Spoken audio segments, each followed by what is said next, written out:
लड़ाती जिठानी। सिम्मी की शादी एक जॉइंट फैमिली में होती है, जहां उसके पति राकेश के चाचा चाची भी साथ रहते थे। उनकी बहू मेघा सिम्मी की जिठानी लगती थी। अरे मेघा, राकेश आ गया है, उसका खाना लगा दे बेटा। हाँ माँ, बस वो चेंज कर ले, मैं खाना लगा दूंगी। सबके कमरे में जाने के बाद सिम्मी और राकेश साथ खाना खाते हैं, जिसे देखकर मेघा को जलन होने लगती है।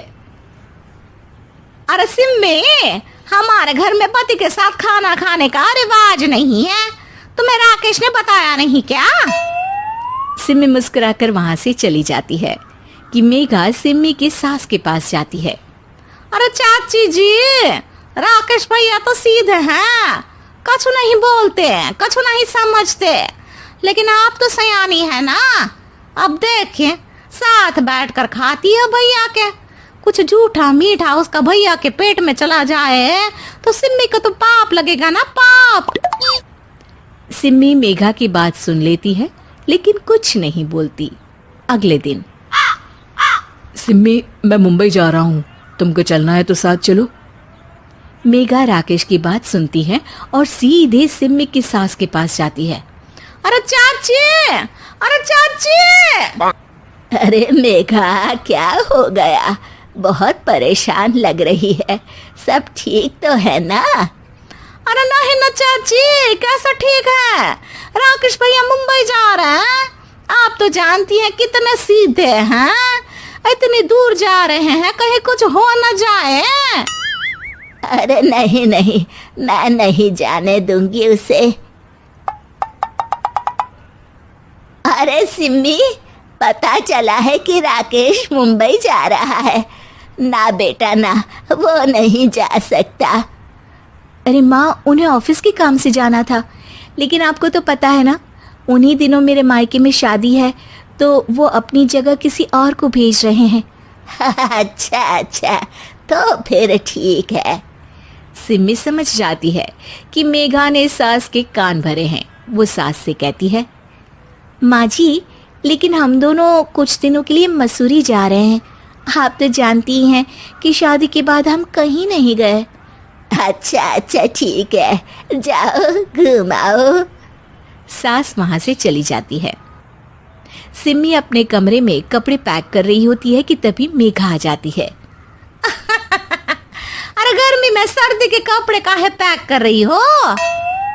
सिम्मी को मेघा पर नाराजगी तो होती है, लेकिन फिर भी वो कुछ नहीं बोलती।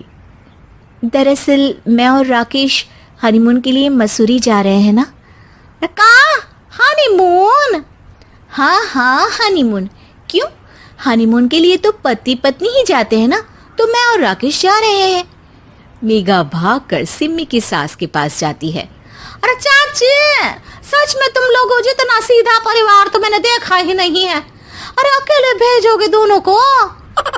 मैं और सुरेश तो कभी अकेले नहीं गए। हाँ भाई, हम तो परिवार में ही अच्छे, बड़ों के बीच, ऊपर से खर्चे है भगवान।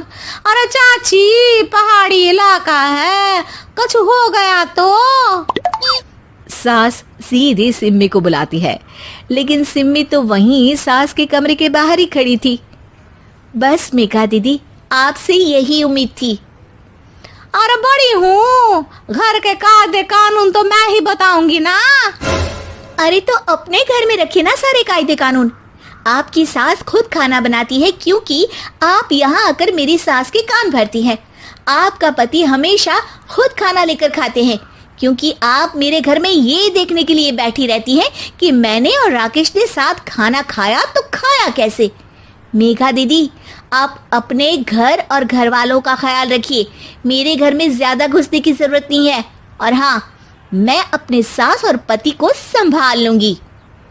मेघा चिल्लाती हुई वहां से चली जाती है, जिसकी आवाज सुनकर राकेश वहां आ जाता है। सिम्मी, मैंने तो तुम्हें पहले ही अपने घर का माहौल बता दिया था। हाँ राकेश, तुम्हारे घर का माहौल बहुत अच्छा है, लेकिन बाहर से कुछ लोग आकर इसे खराब करना चाहते हैं, जो मैं नहीं होने दूंगी। सास सिम्मी की बात सुनकर कमरे में चली जाती है। सिमी और राकेश घूमने जाते हैं और जब वापस आते हैं तो दरवाजे में मेघा और उसके पति खड़े होते हैं, वो भी सामान लेकर। अब छोटे मर्यादा तोड़कर घूम रहे हैं तो हम काहे नहीं। अरे भाभी, तो आपको किसने मना किया है? वैसे भी 4 दिन की जिंदगी है, दूसरों के घर में ताक झाक करके बिताने से अच्छा हो मौज करके ही बिताओ।